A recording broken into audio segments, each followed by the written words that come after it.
Hello, Kris, Telly, episode 17 time. I'm losing count on these episodes because I'm not doing one a week videos have proved to be one a week, almost without fail.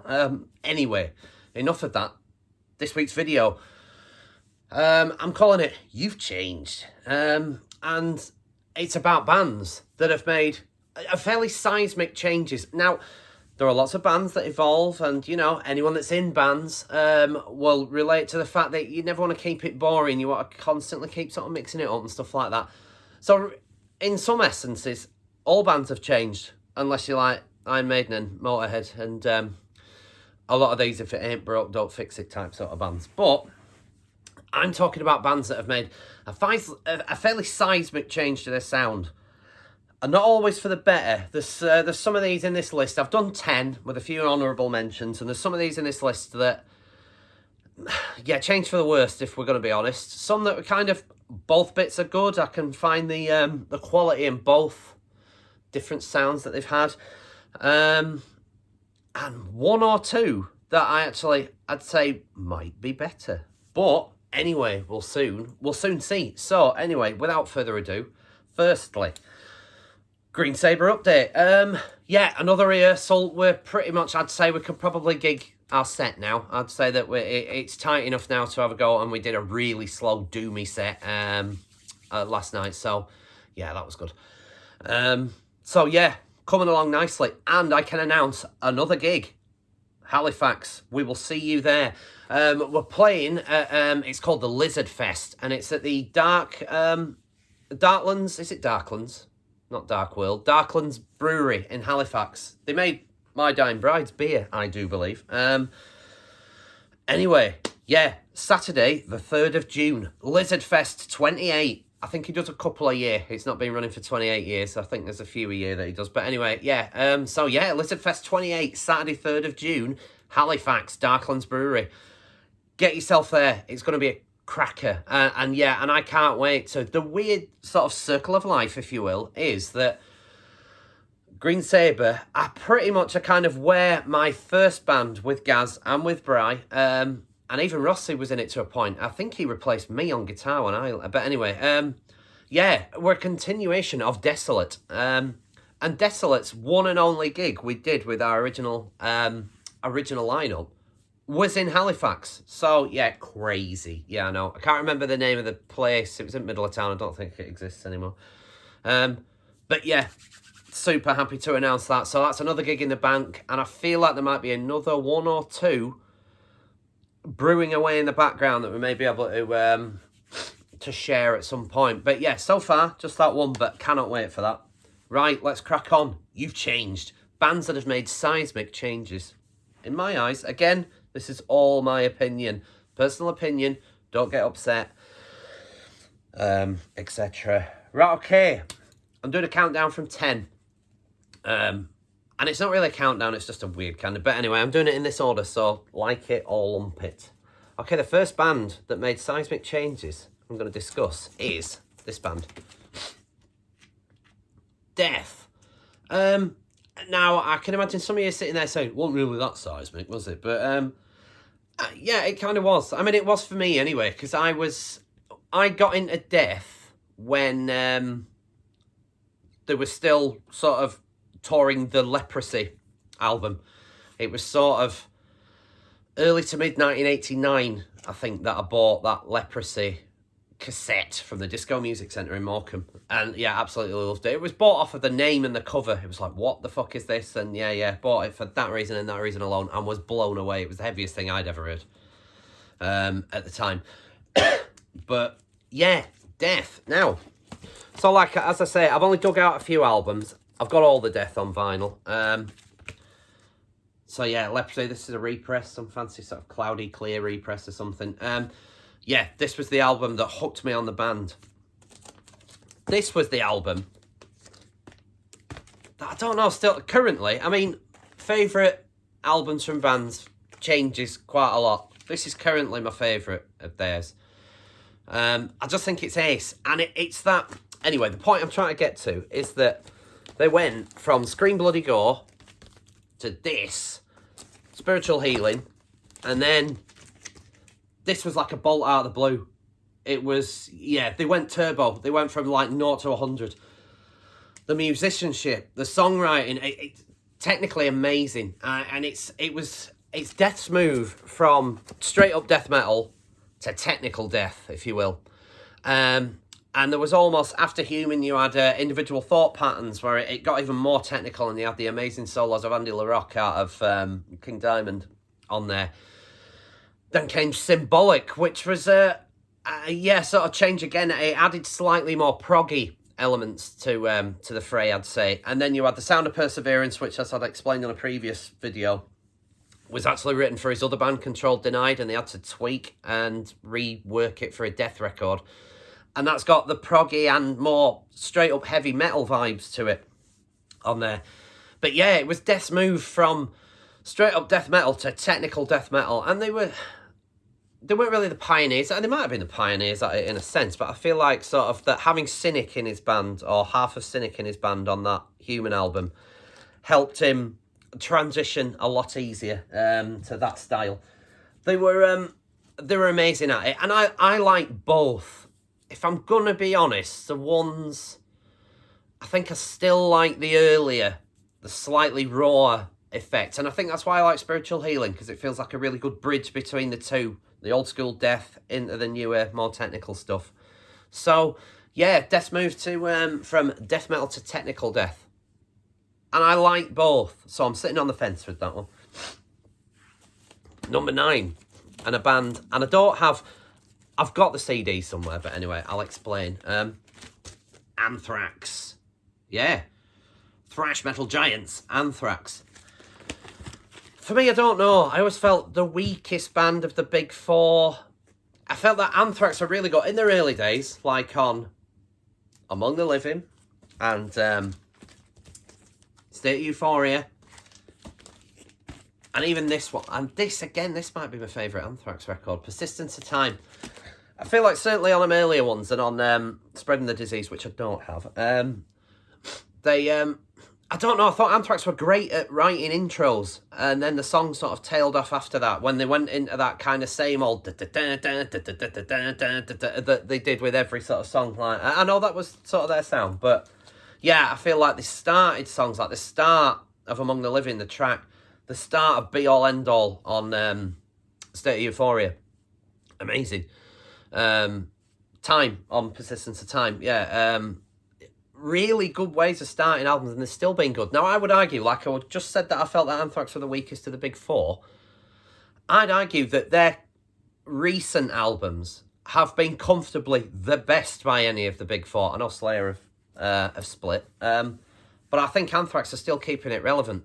The point I'm going to get to with them was that shift that they made with, and I can't find the CD, so you're going to have an image, the move from Belladonna on vocals off the Persistence of Time record to this one. And I can't remember the fucking name of it either. I always forget the name of this album, but anyway, that one. And yeah, it was that shift. They went from more sort of straight up thrash with your Belladonna style vocal to almost, yeah, I don't know quite how to describe it. It still had thrash elements, but it was a bit more grown up. Now, Rossi in the band is very much School of Bush, with regards vocals. He loves the Bush lineup of Anthrax comfortably. He was never a fan of Belladonna's vocals. And I always had issues with Belladonna's vocals, but that was how I was conditioned as a kid growing up, you see. And I was talking to a friend about this, and he hit the nail on the head where, when I was growing up, late 80s, early 90s, the music press, especially the metal music press, were making out that you kind of Belladonna, your King Diamond, all that type sort of vocal was old and cheesy and shite, and they conditioned our generation into believing that, really, as such, like that. Oh, that's shit, that's the old style, this is the new stuff, where they're a bit more kind of raspy, grunty, growly type vocal. And I've since learned to appreciate Merciful Fate and that, and you know, like Candlemass and stuff like that, with the more epic style sort of vocal, if you will, the real vocal chops. And I think that was the problem. I think Anthrax fell into that, where they kind of felt that that Belladonna was holding them back in some... I'm very much thinking out loud for them here. I'm assuming that this was the thinking behind it. They'll never say that because they've got him back in there now. But yeah, I feel that they moved to John Bush because they wanted to sound more grown up. The grunge thing was big at the time. Metallica were doing grown up records, if you will. You know, and they clearly wanted to change. Now, I love the John Bush Anthrax. I think they were really good, but they were almost like a different band. So this is a more than Death, certainly. This is a more seismic change that they did. And I forgot to dig it out. I've got it down there somewhere. But the one where they came back with John Bush, Worship Music, that is so clearly written for John Bush, that album. But with Belladonna singing on it. And it's a great record. But I can't help, you listen to the songs like Crawl, is it? And in the end, that you can just hear John Bush singing that. You can tell that album was written with Bush in mind, and then whatever happened. They got Belladonna back in, and he came in and he did. I think he sounds infinitely better now than he used to do as well, personally. But again, is that my conditioning, thinking that he's moved slightly away from the more, you know, raise your hand vocals. So yeah, Anthrax at my number 9. At number 8, have I got this in the right order? Yes, I have. This band, Pestilence. And again, I sort of cheated because this is the same as Death, really. It was that move from, well, straight up death metal to technical death metal. And these lot went all in. I don't have Spheres where they went almost atheisty type sort of jazz fusion almost in places. And there's elements of that on Testimony of the Ancients. However, their debut, let me try and pronounce this correctly, Malleus Maleficarium, I would consider that more a thrash album than there's more thrash on it than I would say than Death. It's a thrash death, if you will, album. Great debut, great album. Yeah, and this is how they started. For me, they perfected it on this record, and personally, this is comfortably their best one. Consuming Impulse, what an album. Bangers from start to finish, and so fucking heavy. What a guitar sound they've got on here, and just that thump all the way through it. Absolute masters of their craft on this record, and it won't be beaten for me, personally. And then they moved from that to this, Testimony of the Ancients, and it all went like Death. It all went very technical. And a different band almost. It felt overnight almost like a different band. I mean, granted, you've got Martin van Drunen was on vocals on Consuming Impulse and the first one, Malleus, and he'd gone at this point, and Patrick Mameli had since taken over doing the vocal chops and so on and so forth, and did a very good job, to be fair. There's some absolute rippers on here as well. Great albums. Spheres is a good album, but not in my collection, and again, not at the top of my to-do list quite yet. It's a banger. I'm certain I've got Spheres on CD upstairs. I feel like there's a box or 2 boxes of CDs in Loft that the Loft is mid rework. I'm trying to tart it all up and get it all sorted. So if I did this video in a few months, I'd have everything, but sadly, no. But at the minute, there's a few boxes buried and I can't find half my CDs, so yeah. And typically, it's the ones that I want to show you that I can't find. But yeah, Pestilence. Again, I liked both. Consuming Impulse is my favourite, and I think they'd nailed it at that point.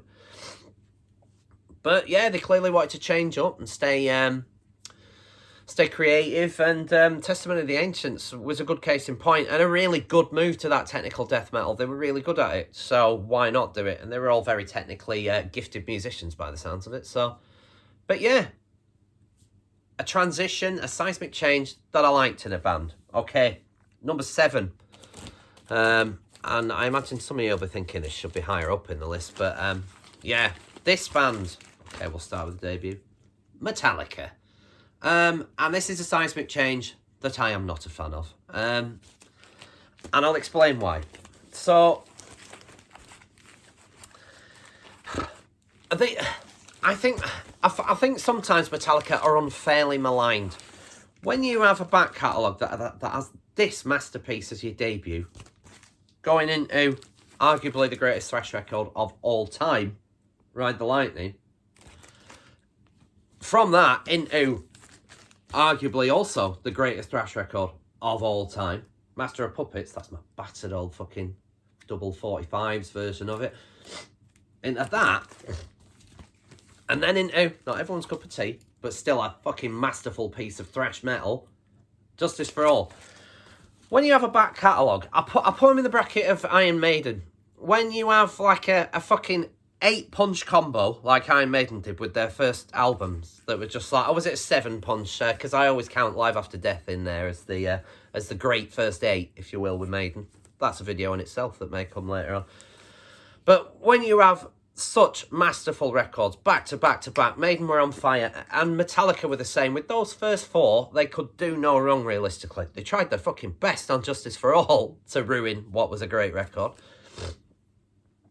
But when you've put out such high-quality content, then you're on a hiding to nothing. And this is the album, for me personally, some people's favourite Metallica record, but for me personally, where it started falling apart, where, I don't know, I can see the rationale behind the change that they wanted to make, that they couldn't keep doing that forever. But I still can't get past my initial reaction when I was a kid and this came out. My first words that came at my head were, sell out. And it still feels a bit like that. I can't help it. And then what happened after this record is a case in point. Because Load and Reload were sellouts. They all went arty. They were trying to be fucking U2 or whatever it was. Disappeared up their own arse. And that is audible on those records for me personally. They then spectacularly combusted. I mean, if you've not seen Some Kind of Monster, the docu-film, watch it. It is unintentional comedy genius. And I tell you what, hats off to Metallica for even allowing that to see the light of day, because they do not come out of it well at all, any of them. And they just that move from absolute classic first 4 albums to just mundane, average, just dialing it in nonsense. And I know it's very easy for me to sit here in my small house in Leeds, surrounded by a few records and stuff, and with my struggling band, and to sit here and say, shite, Metallica. But it just, like I say, the excuse that I'll give him is that when you've got 4 albums of such a high standard, it's so hard to follow them up. And I just think Metallica have failed spectacularly at following them up. And if it were me, I'd knock it on the head personally, lads, and just think, we're not going to recreate that, we're not going to recapture that, just let's leave it as it is. Because I just feel they're in danger of utterly ruining their, what's the word I'm looking for, kind of reverence, their name, they're besmirching their good name, if you will. I'll think of the word at some point. But yeah, a seismic change that I'm not a fan of. Okay, right. Number 6, and it's this band, Carcass. And a change that I like, and I would possibly argue for the better, although I'm going to caveat that by saying that my favourite, personally, and I always come back to it, of theirs is this. Symphonies of Sickness, I think it's ace. Again, I think it rides that cusp of the early grindcore stuff with the newer, more technical leanings of death metal that they added to their sound. But yeah, Carcass, brilliant band, still like them. I've got Torn Arteries down there somewhere, but I don't have Swan Song. I don't have the comeback one, if you will, from like 2010 or 11 or whatever it was, Surgical Steel. Yeah, I haven't got that one. I've got the 10-inch that came before Torn Arteries and stuff. But yeah, original press, folks, of Recaputrefaction. Great record. Not everyone's cup of tea. It's very lo-fi and yeah, but does its job perfectly. And yeah, I mean, Carcass were the kind of pioneers of that grindcore death sound. And a case in point on Recaputrefaction. Again, my favourite here, Symphonies of Sickness. It's got the slightly more chops coming out from Bill Steer on here that you can hear. But there's some of my favourite Carcass songs on here. And I just, yeah, it was that bridge between the early grindcore and the newer, more death metal sound. And the one that changed it all for me, Necroticism. Yeah, I mean, if I'm saying Symphonies is my favourite, this is probably joint top. They're both, it's so difficult to choose between the two. And again, this was it was a slower development. It didn't change overnight like some of the bands that I've been talking about. But it was a slower build into that more technical sound that we heard on Heartwork, where, yeah, they were firing on all cylinders of that technical death metal at this point. And really, really fucking good at it. And they had that kind of death and roll vibe that a band that I will explain shortly also went with. But Carcass were much better at it for me, personally. So that's 10 through 6. Now, before I go to the top 5, I'm going to mention a few honourable mentions, so I need to crack through with these. We've had 20 minutes already. Bands that made seismic changes that I haven't included. Dark Throne. I mean, obviously, with that debut album on Peaceville, death metal, really. And then they made that, you could argue, seismic shift to straight-up black metal. With the Blaze in the Northern Sky. And then is it Under Funeral Moon? And then, of course, my favourite of Dark Thrones, Transylvanian Hunger. And yeah, they moved from death metal straight into black metal. And that was quite the shift. And not everyone got on board with it. A lot of people still think that the debut that they did is the death metal-y type one is the best of theirs. But I would argue that. I would say their early black metal stuff's great. They've changed a lot over the years. I can't help but feeling that some of the albums feel like they're just dialing it in ever so slightly over the years. Astral Fortress, the latest one, is a good return to form. I really like that. One of my favourites of theirs, though, is Hate Them. Was that like, I can't remember exactly when that came out. It's either late 90s or 2000s or something. But yeah, I got lost in a lot of the very... They're very relentless with the releases, you know, they work hard. But yeah, I think a lot of it became forgettable for me personally. But yeah, that move from death metal to straight up black metal.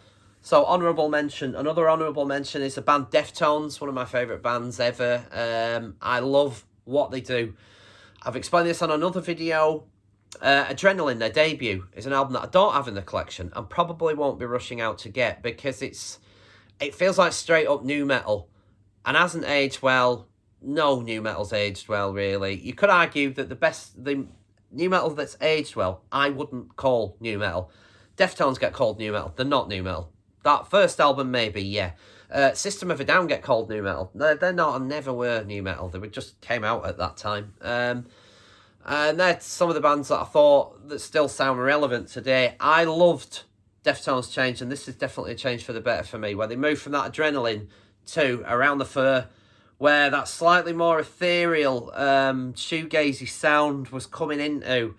They made more use of the electronic sound as well, came a more prominence with albums moved on. And then after Around the Fur, you had arguably their greatest release, White Pony, and they just kept building on that. You had the self-titled one after that. You had then a lot of that kind of with the bass player, you know, in his accident and so on and so forth. There was a lot of downtime, and there's like, is it called Eros that never saw the light of day? An album. And then you had Saturday Night Wrist in amongst them, an album that I really like that got battered by a lot of the critics, but I think it's great. There's some gems on there. Possibly my favourite of theirs, Diamond Eyes. And yeah, I think they just kept building on that sound. Now, I think you either like it or you don't like it, and I love it. And I loved that shift that they made. Now, you could argue that there are some bands that made the list that's less of a change than Deftones were. But anyway, yeah, so honourable mention for them.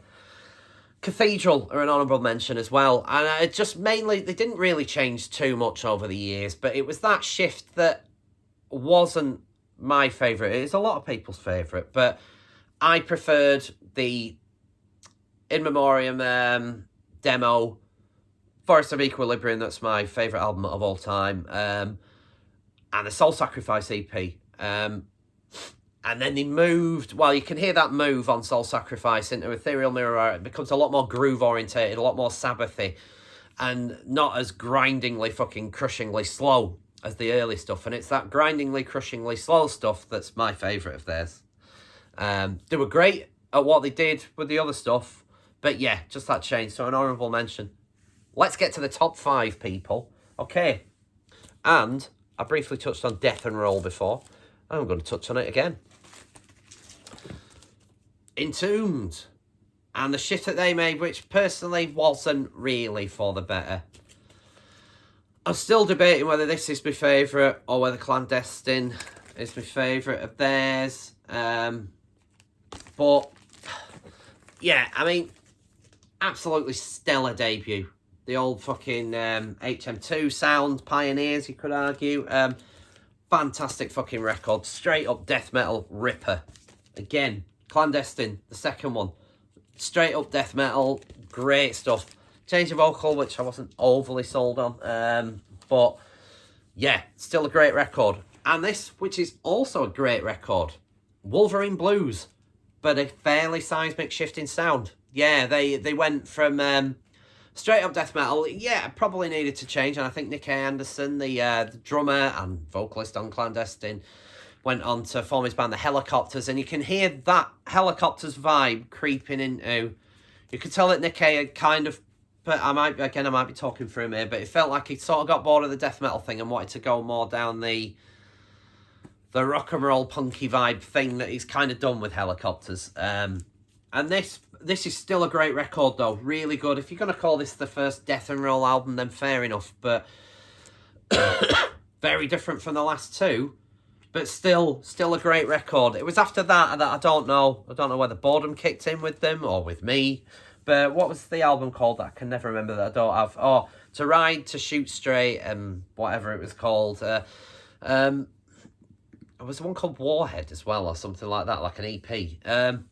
But yeah, I don't know. It all just became a bit plodding and a bit... Yeah, it didn't really do much for me, so I kind of lost interest. Wolverine Blues was the last great album that they did, personally. So, yeah, Entombed, a change that wasn't for the best, really, personally. Okay, number 4.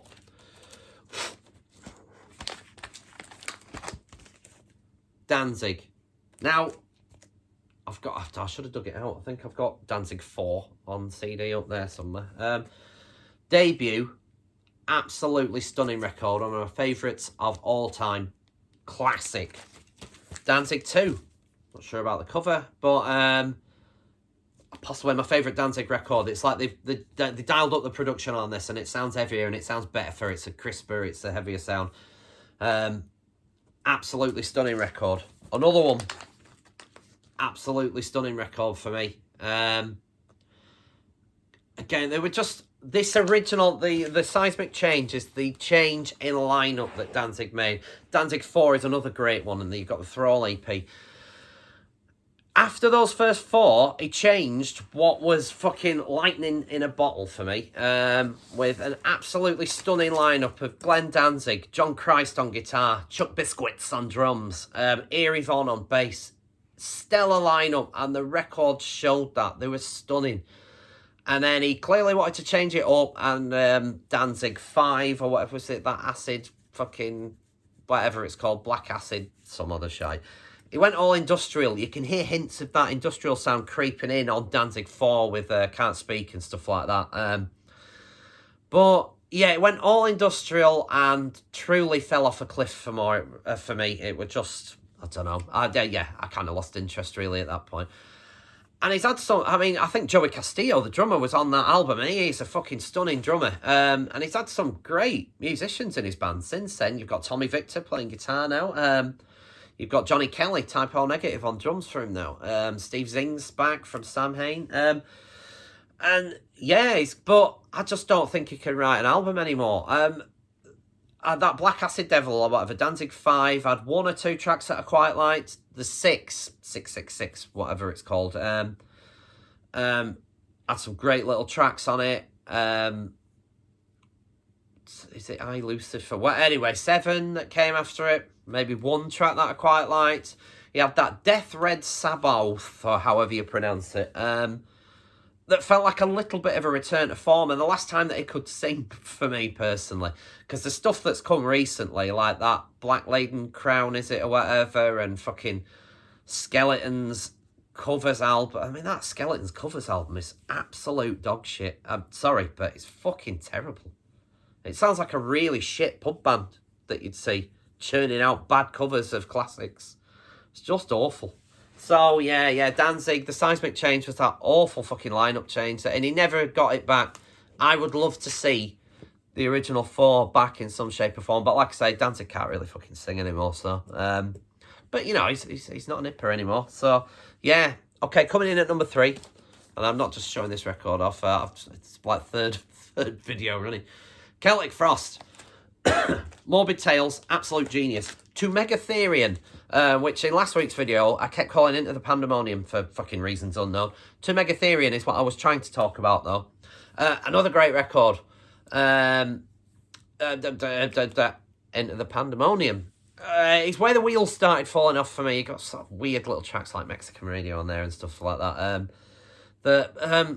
Yeah, I don't know. It just...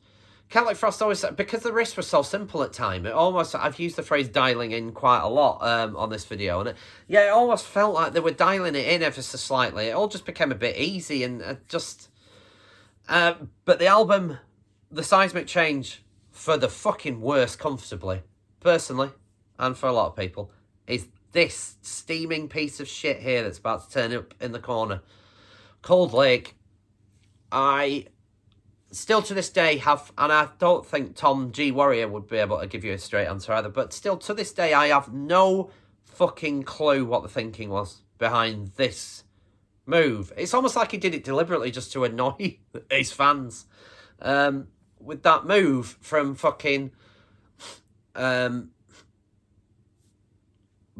metal, doom metal, thrash metal, pioneers, classics, to that absolute fucking wank of a record. I'll never understand where Cold Lake came from. And the hair metal look as well. I mean, fucking hell. He's not the greatest looking guy in the world, Tom G. Warrior. He looked like a fucking Fraggle with all that, like, hair everywhere. It was just dreadful in every sense. A terrible fucking record, a terrible period, and I'm glad that it's largely forgotten about. And it never really recovered for me. I mean, was it Vanity Nemesis that came after that, which never really gets back on track for me. I mean, it's like his Triptychon stuff and all that. Yeah, he's returned to form now.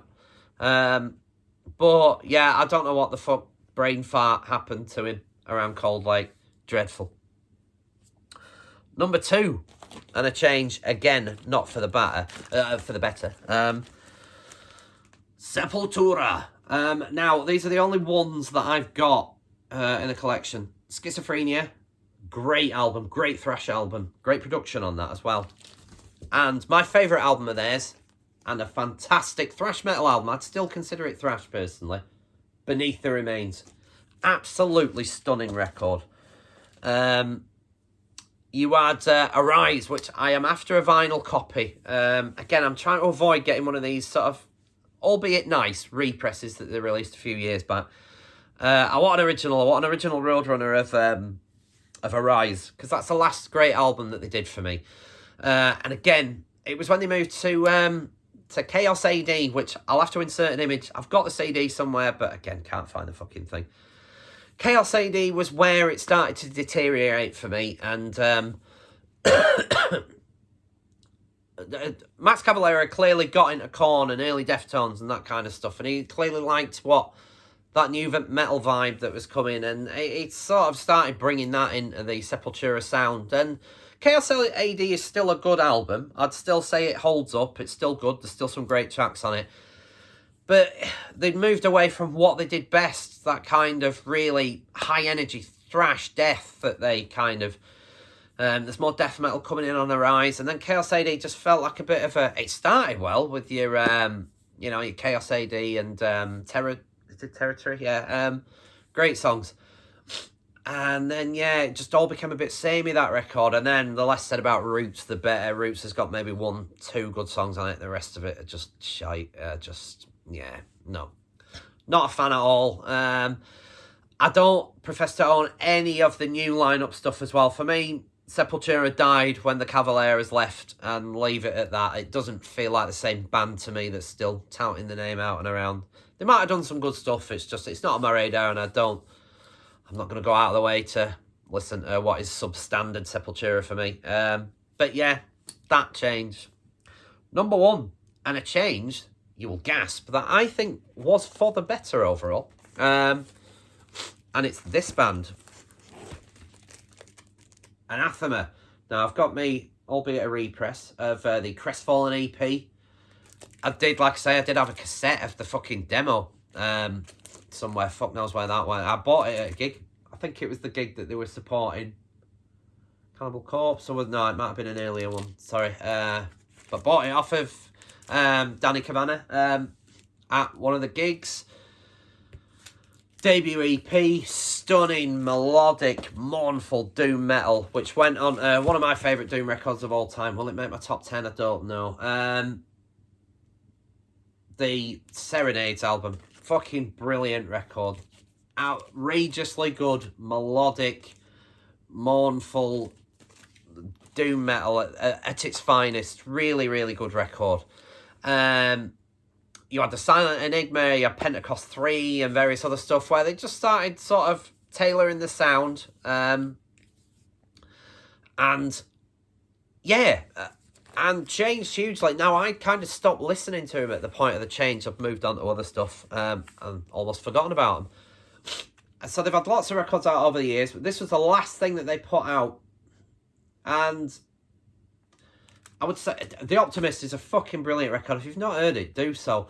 There's a lot more kind of just melody, melancholy, indie kind of stuff in there. But it's a great record, and I love that change. They're almost like two different bands because the doom element is almost entirely gone. There's some heavy tracks make a bit of a reappearance on this record. And the Weather Systems album is a fucking stunner. I'm after that on vinyl, but I can't find a cheap copy of it anywhere, and I'm not paying fucking 60 quid for it. So, anyone's got any leads on a cheap copy of that, let me know.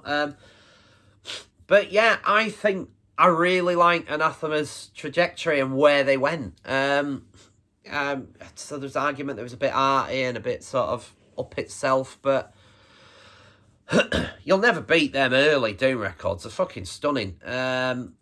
But I really like where they went as well, like I say, with the newer stuff, the more modern sound. And yeah, I think it was a seismic change for the good. And that's about all I've got to say on it, really. I've prattled on for nearly fucking 38 minutes, so that'll do. So yeah, that was the You've Changed video. Bands that have made a seismic change to their sound. Some for the good, some for the worse, but all in my humble opinion. And if any of you out there fancy having to do this video, I'd like to see other people's opinions on whether they thought some changes were good, terrible, or what made them turn off from a band, what made them switch on to the band, or yeah. I'd be interested to see. But that was my list.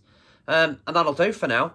Now, the next video, I think the next one coming will either be my thrash metal top 10, my death metal top 10, or my black metal top 10. But I suspect it'll be one of those. So watch this space. Yeah, looking forward to it. Once again, thank you for watching. Like and subscribe. Thanks to my new subscribers again. Great to see you. Thanks for joining us. There'll be a few more shorts coming this way as well, making use of the shorts on YouTube. Yeah, all good. And the gig in Lancaster coming up, before I forget to fucking plug it again. 25th, 19 days away. Saturday the 25th of February. The Bobbin, Lancaster, supporting the fucking mighty Iron Void. Can't wait for that. Get yourself there. Until then, stay tuned. Thanks for watching, and I will see you next time.